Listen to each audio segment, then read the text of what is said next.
அனைவருக்கும் வணக்கம். இன்றைக்கி இந்த வீடியோவில் என்ன பார்க்க போகிறோம் அப்படின்னா 9ஆம் வகுப்பு சமூக அறிவியல் புவியியலில் அலகு 8 பேரிடர் மேலாண்மை பேரிடரை எதிர்கொள்ளுதல் இந்த பாடப்பகுதியில் இருக்கக்கூடிய அனைத்து வினாக்களுக்குமான விடைகளை பார்க்கலாம்.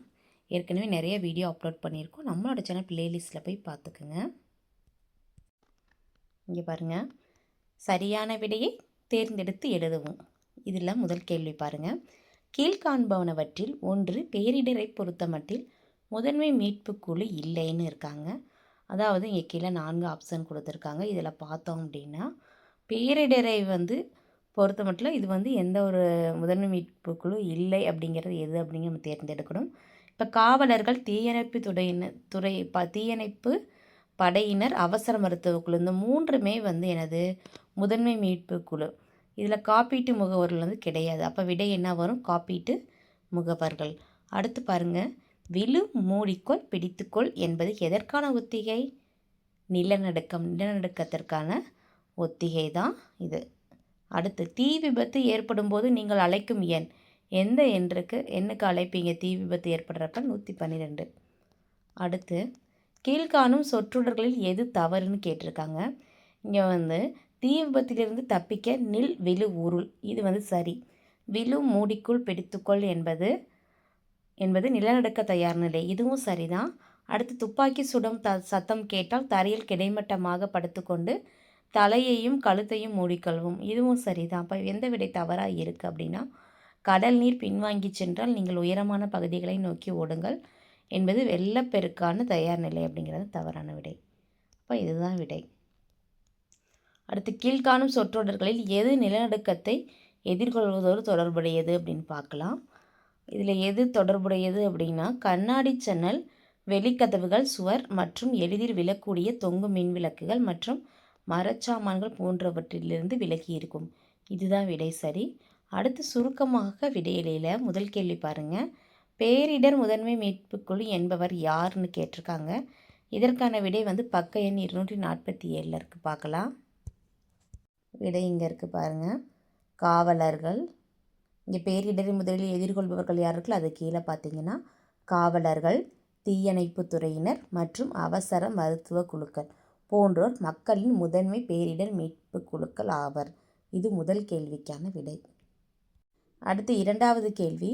ஜப்பானில் மிக அதிக அடர்த்தியில் நிலநடுக்க வலை காணப்பட்டாலும் இந்தோனேசியாவில் தான் மிக அதிக அளவில் நிலநடுக்கங்கள் ஏற்படுகின்றன, ஏன்னு கேட்டிருக்காங்க. இதற்கான விடை பார்க்கலாம். இதற்கான விடையும் பக்க எண் 247 இருக்குது, பார்க்கலாம். அதே பக்கத்தில் இங்கே இருக்குது பாருங்கள். அதே பக்கத்தில் நிலநடுக்கம்னு தலைப்பு இருக்கும். அதுக்கு கீழே பார்த்தோம் அப்படின்னா இங்கே உங்களுக்கு தெரியுமா கரெக்டாக இருக்கும். இதில் விடை இருக்குது, எழுதிக்கலாம். அதாவது, ஜப்பான் முழுவதும் நிலநடுக்க பகுதியில் அமைந்துள்ளது. இது உலகிலேயே மிக அதிக அடர்த்தியான நிலநடுக்க பகுதிகளை கொண்டுள்ளது. ஜப்பானை விட அதிக பரப்பளவை கொண்டுள்ளதால் இந்தோனேசியாவில் தான் உலகிலேயே அதிக நிலநடுக்கங்கள் ஏற்படுகின்றன, அந்த மாதிரி எழுதிக்கலாம். இல்லை, இந்தோனேசியா அதிக நிலநடுக்க பகுதிகளை கொண்டுள்ளது, ஜப்பானை விட அதிக பரப்பளவை கொண்டுள்ளதால் இந்தோனேசியாவில் தான் உலகிலேயே அதிக நிலநடுக்கங்கள் ஏற்படுகின்றன எழுதிக்கலாம். அடுத்த கேள்வி. இந்தியாவில் ஒவ்வொரு நாளும் எத்தனை ஆண்கள் பெண்கள் தீ விபத்தினால் இறக்கின்றனர்? இதற்கான விடை பக்க எண் 250 இருக்குது, பார்க்கலாம். விடை இங்கே இருக்குது பாருங்கள். இந்தியாவில் ஒவ்வொரு நாளும் 42% பெண்களும் 21% ஆண்களும் தீ விபத்தினால் இறக்கின்றனர். இது மூன்றாவது கேள்விக்கான விடை. அடுத்து, நான்காவது கேள்வி. சுனாமிக்கு பிறகு என்ன செய்ய வேண்டும்? இதற்கான விடை பக்க எண் 248 249 இதில் இருக்குது, பார்க்கலாம். இங்கே பாருங்கள், ஆழி பேரலைனா சுனாமினாலும் ஒன்று தான். ஆழி பேரலை தொடர்பான அண்மை செய்திகளுக்கு வானொலி மற்றும் தொலைக்காட்சியை காணவும் எழுதிட்டு, அடுத்த பாயிண்ட்டு, உங்களுக்கு காயம் ஏற்பட்டுள்ளதா என கண்டறிந்து முதலுதவி பெறவும், பிறகு காயமடைந்த அல்லது சிக்கிக்கொண்ட நபர்களுக்கு உதவி செய்யவும், ஆழி பேரலிருந்து யாராவது மீட்க வேண்டுமென்றால் சரியான கருவிகளுடன் கூடிய வல்லுநர்களை உதவிக்கு அழைக்கவும். இந்த 3 பாயிண்ட்டு எழுதிக்கலாம். சுருக்கமான விடையிலான 3 பாயிண்ட் எழுதிக்கலாம். இல்லைன்னா பெரிய கேள்வியில் கேட்டாங்க அப்படின்னா இந்த 4, 5வது 6வது பாயிண்ட் வரல சேர்த்து நீங்கள் எழுதிக்கணும், சரியா? அவங்களுக்கு சுருக்கமான விடையில் 3 பாயிண்ட் எழுதிக்கலாம். அடுத்து பாருங்கள், விரிவான விடைகளில் ஆழிப்பேரலையை பற்றி சிறு குறிப்பு வரைக, சரி, ஆழிப்பேரலை பற்றி குறிப்பு வரைகன்றிருக்கு. இதற்கான விடை பக்க எண் 248 இருக்குது. பார்க்கலாம். இங்கே பாருங்கள், ஆழிப்பேரலைன்னு இருக்கா இல்லையா? இதில் இருந்து ஆரம்பிச்சுக்கலாம். ஆழிப்பேரலை இதிலிருந்து ஆரம்பித்து இந்த பற்றி ஃபுல்லாகவே எழுதிக்கலாம். அப்படியே 1 பை 1 எது வரலும் அப்படின்னா போன்றவற்றை பாதிக்கின்றது, இது வரலும். சரியா? இது முதல் கேள்விக்கான விடை. இந்த பேராகிராஃப் ஃபுல்லாக எழுதிக்கலாம். முதல் கேள்விக்கான விடை. அடுத்து 2வது கேள்வி. நிலநடுக்கத்தின் போது கட்டடத்திற்குள் இருந்தால் நீங்கள் என்ன செய்வீர்கள்னு கேட்டிருக்காங்க. இதற்கான விடை பக்க எண் 247 இருக்குது, 248 இருக்குது. பார்க்கலாம். இங்கே பாருங்கள், 247 மேசையின் அடியில் தரையில் மண்டியிட்டு அமர்ந்து மேசையின் காலை ஒரு கையால் 2 வரிகளை எழுதிக்கிங்க. இதோட தொடர்ச்சி அடுத்த பக்கத்தில் இருக்குது. பிடித்து கொண்டு இதிலேருந்து ஆரம்பித்து அப்படியே ஒவ்வொரு பாயிண்ட் இங்கே இருக்கிறது ஃபுல்லாகவே நீங்கள் அப்படியே எழுதிக்கலாம். பார்த்துக்குங்க. இது வரலும் அப்படின்னு 4 பாயிண்ட் இருக்குது.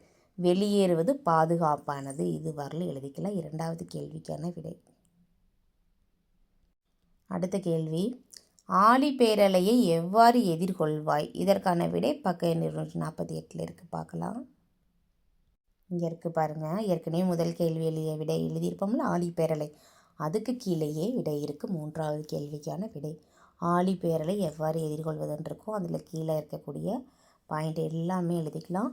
முதலில் நீங்கள் இருக்கும் வீடு இதில் இருந்து ஆரம்பித்து ஒவ்வொரு பாயிண்ட்டாக எது வரலாம் அப்படின்னா இங்கே 4 பாயிண்ட் மொத்தம் கொடுத்துருக்காங்க. சேமிக்கவும் உதவும் வரலும் எழுதிக்கலாம். 3வது கேள்விக்கான விடை. அடுத்து 4வது கேள்வி பாருங்கள். தீ விபத்தின் போது என்ன செய்ய வேண்டும் என்பதை பற்றி குறிப்பு வரைகன்றிருக்கு. இதற்கான விடை பக்க எண் 250 இருக்குது. பார்க்கலாம். விடை இங்கே இருக்குது பாருங்கள். தீ விபத்தின் போது செய்ய வேண்டியவைன்றிருக்கும். அது கீழே அமைதியாக இருக்கவும், இது முதல் பாயிண்ட்டு. அப்புறம் 2வது பாயிண்ட் கொடுத்துருக்காங்க.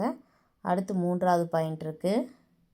அடுத்து 4, 5, 6, 7 பாயிண்ட் மொத்தம் நம்மளுக்கு வந்து கொடுத்துருக்காங்க. இந்த 7 பாயிண்ட்டையும் நீங்கள் எழுதிக்கலாம் 4வது கேள்விக்கான விடையா. சரி, எது வரலுன்னா இங்கே மின்தூக்கிகள் பழுதடைந்திருக்கலாம், எனவே அதை பயன்படுத்தக்கூடாது வரலும் எழுதிக்கிங்க. 4வது கேள்விக்கான விடை. இப்போ நம்ம எல்லா கேள்விக்கும் விடை பார்த்தாச்சு. ஏற்கனவே அனைத்து பாடப்பகுதிக்கும் நம்ம வந்து விடை போட்டிருக்கோம். நம்மளோட சேனல் பிளேலிஸ்ட்டில் போய் நீங்கள் அதற்கான விடைகளை பார்த்துக்குங்க. இந்த வீடியோ உங்களுக்கு பயனுள்ளதாக இருந்துச்சுன்னா நம்ம சேனலை சப்ஸ்கிரைப் பண்ணுங்கள், லைக் பண்ணுங்கள், ஷேர் பண்ணுங்கள், கமெண்ட் பண்ணுங்கள். Thank you to all.